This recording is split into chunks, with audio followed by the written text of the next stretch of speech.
हमारे साथ मौजूद हैं साबिक फाकी वजीर असद उमर साहब, उनको वेलकम करेंगे। अस्सलाम वालेकुम। जी असद, बहुत बहुत शुक्रिया हमारे लिए वक्त निकालने का। अभी पहला एक फेज़ तो गुजरा है मगर अभी ब्लाट टली नहीं है, कुछ जगहों पे अभी भी पानी खड़ा है और बताया जा रहा है 7 तारीख के बाद दोबारा एक बारिश का स्पेल आ सकता है। मगर मेरा ख्याल ये बहस हो रही है कि ये जो आफत थी, क्योंकि ये सिर्फ सैलाब नहीं था, इसके साथ हमारे अफ़गानिस्तान के बॉर्डर के साथ ज़लज़ला भी आता रहा, फिर तूफ़ानी बारिशें, ये जो गुजरात के अंदर 500 मिलीमीटर की बारिशें, अर्बन फ्लडिंग साथ में शामिल रही। तो ये अब इसके बाद रिलीफ वाला फैक्टर आ जाता है। ओवरऑल क्या कहेंगे इस आफत के ऊपर? जी बिल्कुल, आप सही कह रहे थे। इब्तदाई के अंदर जब आप बात कर रहे थे, जो उसका तज्जिया कर रहे थे, वो बिल्कुल दुरुस्त कह रहे थे। पाकिस्तान की मईशत जो है उसके अंदर ज़राअत की अहमियत तो है ही, लेकिन अगर पाकिस्तानियों की ज़िंदगी की अगर आप बात करें तो उससे भी ज़्यादा अहमियत है। तकरीबन आधा पाकिस्तान से और या उससे भी ज़्यादा जो है वो ज़राअत के साथ जुड़ा हुआ है। और जो तबाही आई है इस वक्त सेंट्रल पंजाब के अंदर, तो वो राइस बेल्ट जो है, और इस वक्त ज़ाहिर खरीफ की फसलें लगी हुई हैं, कपास और चावल और ये फसलें इस वक्त लगी हुई हैं। उनका बहुत नुकसान हो चुका है। अभी कसूर के पास जो ज़्यादा प्रेशर आया हुआ है, आपको पता है, वो कसूर उकाड़ा जो है ये मकई आलू की बेल्ट है, और उसके बाद आगे जो है साउथ पंजाब से शुरू हो जाएगा जो हार्ट है हमारी कपास की बेल्ट का। तो बहुत ही शदीद नुकसान है। वो किसी सूरत में भी हुकूमत उसको पूरा तो नहीं कर सकती। तो फिलहाल तो जो अभी जैसे आपने कहा, अभी तो सैलाब से गुजर रहे हैं, मजीद सैलाब के खतरा भी बाकी है। NDMA ने जो कहा था, जहां तक मुझे याद पड़ता है, कि 9 सितंबर तक जो है एक आखिरी एक स्पेल आएगा बारिशों का, हैवी रेन्स का। तो उसकी वजह से अभी तो फिलहाल जाहिर है जिंदगियां बचाना, जानवरों को बचाना इस वक्त बहुत प्रायोरिटी है। उसके फौरन बाद जो है वो रिलीफ का मरहला आ जाएगा। लेकिन उसके बाद जो सबसे मुश्किल मरहला होगा, जिसको रिहेबिलिटेशन कहते हैं, दोबारा से बसाना लोगों को सबसे ज़्यादा मुश्किल, सबसे ज़्यादा लंबा अरसा उसके अंदर लगता है, सबसे ज़्यादा वसाइल उसके अंदर इस्तेमाल होते हैं। तो पहले से ही मईशत जो है वो बहुत अच्छे हालात के अंदर नहीं थी। तो इसके बाद तो बहुत ही शदीद मुश्किलात पैदा होंगी। ओवरऑल तो असद लगता है कि ये तकरीबन जो है 15 और 20 सितंबर तक मामला चला जाएगा। अभी तो पंजाब से पानी गुजर रहा है, उसके बाद ये फिर सिंध में जाएगा। गो के सिंध के अंदर जो है 2022 के अंदर गुद्दू का 12 लाख पानी संभालने का रिकॉर्ड है, 15 लाख तक भी संभाल लेते हैं। पानी शायद गुजर जाएगा, मगर बहरहाल फिर भी एक मेगा फ्लड रहेगा। पानी क्लियर होते होते ये 15 से लेकर 20 सितंबर तक ये ओवरऑल कवर होगा। मगर वो डाउन स्ट्रीम में जाते हुए, और सिंध का मसला जो दूसरा होता है, आपको पता है कि सिंध का एक बहुत बड़ा इलाका जो है वो वाटर लॉग्ड है, यानी उसमें ज़ेरे ज़मीन पानी की सतह जो है वो बहुत ज़्यादा ऊंची है, खारा सैलिनिटी भी है, खारा भी है वो इलाका। तो जो नेचुरल ड्रेनेज हो जाता है कई इलाकों में पाकिस्तान के, कि चले आ गया, सैलाब आया, लेकिन उसके बाद जो है मजीद बारिशें नहीं हो रही, मजीद पीछे से दरिया का पानी नहीं आ रहा, तो वो निस्बतन कम अरसे के अंदर जो है वो पानी बैठ जाता है। अगर आपको 2022 वाला अगर याद हो, तो सिंध में तो वो बहुत अरसे तक वो पानी खड़ा रहा था। तो बिल्कुल आप ठीक कह रहे हैं। मेरे अंदाजे के मुताबिक अगले मेरे ख्याल में 3 से 4 दिन के अंदर सिंध के अंदर आपको इसका प्रेशर नजर आना शुरू हो जाएगा।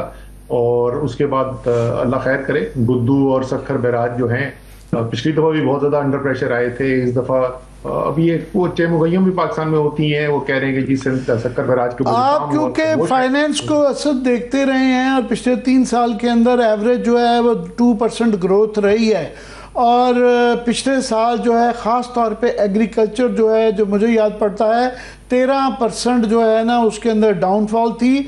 और 50 साल में पहली दफ़ा हुआ था कि पाँचों की पाँचों फसलें जो हैं वो गिरावट का शिकार थी।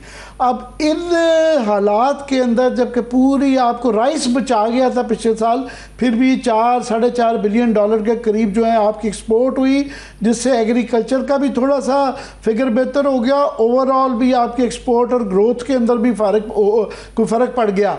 तो अभी जो कि बड़ा इजीली सेफेस्ट एस्टिमेट भी करें, तो कितना नुकसान आप देख रहे हैं एग्रीकल्चर का, और एग्रीकल्चर की वजह से इंडस्ट्री का और ट्रेड का?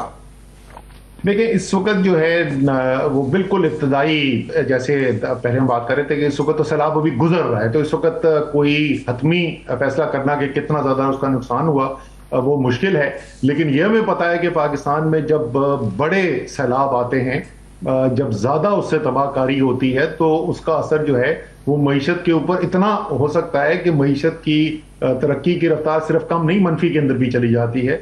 अल्लाह खैर करे, अल्लाह से उम्मीद है कि इतनी ज्यादा खराबी ना आए, लेकिन ये कोई छोटी चीज नहीं हो रही, ये बहुत बड़ी चीज हो रही है और उसका असर जो है वो मुख्तलिफ तरीकों से पड़ता है। बराह रास्त लोगों की जिंदगी के ऊपर जो हमने बात की, जो ज़राअत से जुड़े हुए हैं उनकी तो हमने बात की, लेकिन उसके नतीजे में क्या होगा, आपकी इंपोर्ट्स की रिक्वायरमेंट यानी दरामदात की जरूरियात बढ़ जाएंगी, आपके पास बरामदात करने के लिए कम होगा, आपका बैरूनी खसारा जो है बढ़ेगा।